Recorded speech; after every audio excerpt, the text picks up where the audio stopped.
మన ప్రభువైన యేసుక్రీస్తు నామములో మీకు మా శుభాభివందనములు. ఈరోజు దేవుని వాగ్దానము, మీరు మేలు విషయమై జ్ఞానులను, కీడు విషయమై నిష్కపటులను అయి ఉండవలెనని కోరుచున్నాను. సమాధానకర్తయగు దేవుడు సాతానును మీ కాళ్ళ క్రింద శీఘ్రముగా చితుక త్రొక్కించును. మన ప్రభువైన యేసుక్రీస్తు కృప మీకు తోడై ఉండును గాక. రోమీలకు 16వ అధ్యాయము 19-20 వచనాలు.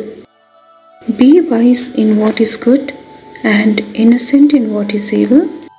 The God of peace will soon crush Satan under your feet.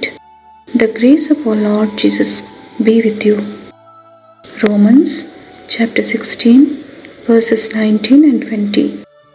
ప్రార్థన. ప్రేమగల తండ్రి, అనుదినము మీరు ఇచ్చుచున్న కృపకై వందనాలు.